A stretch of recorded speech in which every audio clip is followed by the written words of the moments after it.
పొత్తులో భాగంగా ఈరోజు జనసేన, టీడీపీ కలిపి కొన్ని సీట్లు కేటాయించడం మీద ఆల్రెడీ చర్చ జరుగుతుంది లోపల. బయట కొంతమంది కార్యకర్తలున్నారు. వాళ్ళని అడిగి తెలుసుకునే ప్రయత్నం అయితే చేద్దాం. సార్, ఇప్పుడు జగన్మోహన్ రెడ్డి ఏమో సింహం సింగిల్‌గా వస్తానని మాట్లాడుతా ఉన్నాడు. చంద్రబాబు నాయుడు పొత్తులో రావటం వల్ల జగన్మోహన్ రెడ్డికి వచ్చిన నష్టం ఏంటి? ఎందుకని ఆయన అలా మాట్లాడే పరిస్థితి వస్తుంది? జగన్మోహన్ గారు సింగల్ వస్తాను సింహం అంటున్నారు. అది అంతా వేస్ట్. సింగల్ కంటే ఆయనకి ఎవరు తోడు రావట్లేదు. అందరూ వదిలేశారు. నీ చెల్లెలికి నీ అమ్మకే నువ్వు దూరం చేసుకున్నావు. నీ మీద ప్రజలకి నమ్మకం లేదు. ఒక అవకాశం అని ముద్దులు పెట్టుకున్నావు, కౌగిలించుకున్నావు, అదన్నావు ఇదన్నావు, మాట తప్పను మడమ తిప్పను అన్నావు, అంతా చెప్పావు. ఓకే, కరెక్టే. నీ అధికారంలో వచ్చింది. అధికారం వచ్చిన తర్వాత నువ్వేం చేయలేదు. అన్ని తప్పుడే. రివర్సే, మొత్తం రివర్సే. నువ్వేం చేసావని నీకు ఓట్లు వేయాలని సిద్ధం అంటున్నావు. దేనికి సిద్ధం నువ్వు? దేనికి సిద్ధం? జైలుకి వెళ్తానికి సిద్ధమా? మోసం చేస్తానికి సిద్ధమా? ఇసుక దోచుకుంటానికి సిద్ధమా? మైన్ దోచుకుంటానికి సిద్ధమా? దేనికి? అసలు నీ నీ అభ్యర్థుల్ని నువ్వు మారుస్తున్నావు, మంత్రుల్ని మారుస్తున్నావు, ఎంపీలని మారుస్తున్నావు, నిన్ను నమ్మిన వాళ్ళని మారుస్తున్నావు. దేనికి మారుస్తున్నావు నువ్వు? వాళ్ళ మీద నమ్మకం లేదు అని నువ్వు మారుస్తున్నావు. ఇప్పుడు కూడా చూస్తా ఉంటంటే ఆయన నమ్ముకున్న నాయకులందరూ బయటకు వచ్చే పరిస్థితి కనపడుతుంది. అంటే జగన్మోహన్ రెడ్డి రావాలని పూజలు చేసిన వాళ్ళందరూ కూడా ఆయన వ్యక్తిత్వం నచ్చుకో ఎందుకని అంటారు? ఎందుకు అంత దూరం అయిపోతా ఉన్నారు అందరూ? చెల్లితో తల్లితో కాకుండా నాయకులు కూడా, దగ్గరగా ఉన్న నాయకులు కూడా వెళ్ళిపోతా ఉన్నారు. వెళ్ళిపోతున్నారంటే ఈ పద్ధతి మంచిది కాదండి. ఈయన ఒక ముఖ్యమంత్రి, ఆయన వయసు కూడా ఉంటే 40 పైన ఉండొచ్చు. వీళ్ళ నాన్నగారితో ఉన్న నాయకులు, ఎమ్మెల్యేలు, మంత్రులు ఎంతమంది లేరు? అంత పెద్ద పెద్ద వాళ్ళు.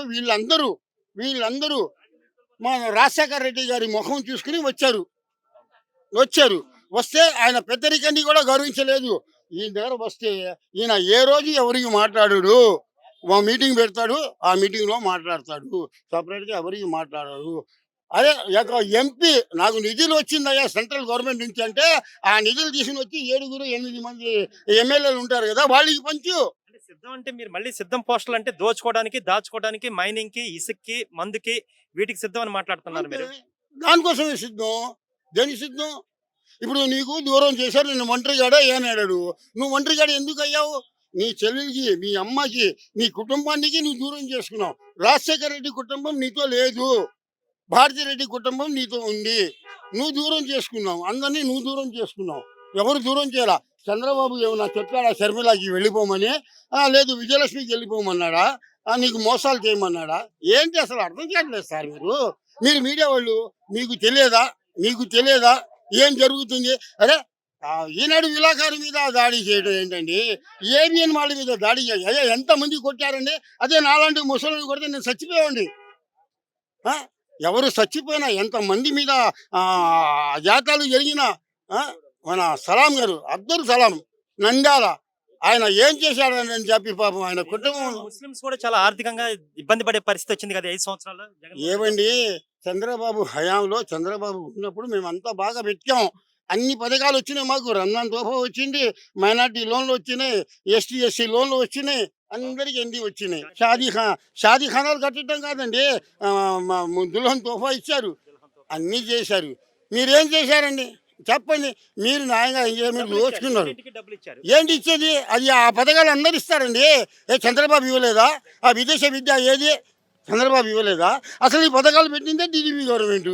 ఆస్తిలో మీకు హక్కు కల్పించింది కూడా రామారావు గారే. సమాజమే దేవాలయం, ప్రజలే దేవుళ్ళు. ఆంధ్రప్రదేశ్లో తెలుగు వాళ్ళు ఉన్నాడని స్థాతు చెప్పిన నాయకుడు అన్న ఎన్టీఆర్. ఆయనకి భారతరత్న ఇవ్వకుండా ఈ పిచ్చి పిచ్చి వాళ్ళందరికీ భారతరత్న ఇచ్చారు. ఏంటండి అది? ఏంటి? పోరాడుతూనే ఉన్నాం కదా.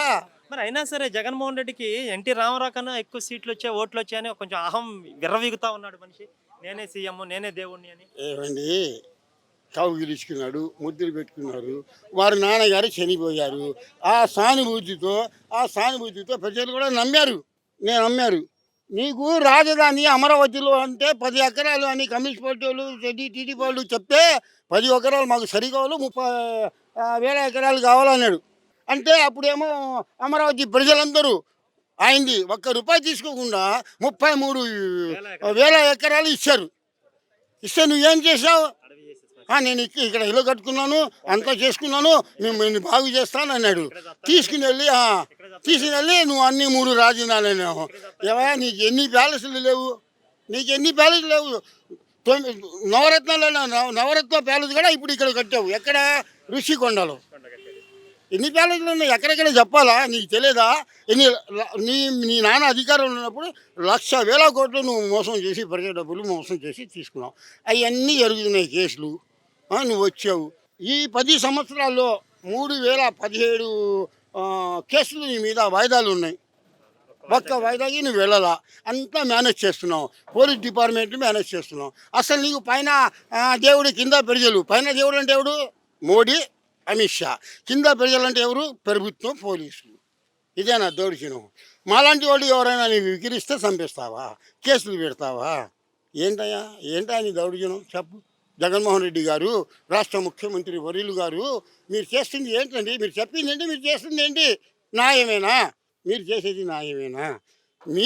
మీరు న్యాయం చేయట్లేదని చెప్పి మీ అమ్మ మీకు దూరం అయింది, మీరు దూరం చేశారు. మీ చెల్లెలు చెప్పింది మా అన్న కాదు, ఆ అన్న జగన్ కాదు, ఈ అన్న వేరు అని మీ చెల్లెలు మీ మీద పోరాడుతుంది. ఇంతకన్నా ఎక్కువ ఏం కావాలండి? మంగళగిరిలో లోకేష్ గారి మీద పోటీ చేయలాగా ఎవరు కూడా వెనక ఆడుతుంటే మళ్ళీ ఏమో ఆరికేని తీసుకొచ్చాడు. ఆయన కూడా దండం పెడుతున్నాడు, అయ్యా వద్దయ్యా అని. అదే ఆరికి ఏం చెప్పాడు? ఈయన పద్ధతులు బాగలేదు, మాకు ఏమో నిధులు ఇవ్వట్లేదు, మేము డెవలప్ చేయలేకపోతున్నాం, అందుకోసం నేను దూరం అయిపోతున్నాను అని చెప్పి దూరం అయ్యాడు. షర్మిల అసలు ఆయనకి లైఫ్ షర్మిల. వైఎస్ఆర్ గవర్నమెంట్లో షర్మిల లైఫ్ మంత్రి పదవి ఇస్తానండి, ఇప్పించలేదు. అయినా ఆయన ఏం చెప్పలేదు. అందరినీ మోసం చేస్తాడు. జనాల మీద కూడా ప్రేమ లేదంట ఆయనకి. ఏం ప్రేమ? నా ఎస్టీ, నా మైనార్టీ, నా బీసీ అని అంటాడు కదా. ఏంటి నా మైనార్టీ, నా బీసీ ఏంటి? మీరు ఏం చేశారు? ఎవరికి ఏం చేశారు? అరే కొడాల నాని కాపు నాకులు అన్నాడు. మీ పార్టీలో కాపులు లేరా? మీరు ఎవరికైనా ఏమైనా చెప్పారా? ఏం చెప్పలేదా? కొడాల నాని గారు, మీరు గుడివాడలో ఒక ప్రెస్ మీట్లో కాపు నాకులు అని చెప్పలేదా? ఈ పార్టీలో ఉన్న కాపులకి సిగ్గు లేదా? శరం లేదా? ఎవరైనా ఏ పార్టీకైనా ఎవరికైనా ఏదైనా మాట దొరికితే మీరు అల్లరి చేస్తారు, గొడవ చేస్తారు, ఎస్టీ కేసులు పెడతారు, అన్నీ పెడతారు కదా. ఏంటండి ఇది పద్ధతేనా? వాళ్ళకి రాజ్యాంగం లేదు కదా. వాళ్ళ పార్టీ వరకు, వాళ్ళ పార్టీలో వాళ్ళ పార్టీ నాయకులకి, వాళ్ళ పార్టీ కార్యకర్తలకి, ఆ సీఎం కూడా రాజ్యాంగం వర్తించదు. అసలు సీఎం ఎవరికి మాట్లాడుతున్నాడు అండి? అసలు సభలో ఏం మాట్లాడాలా?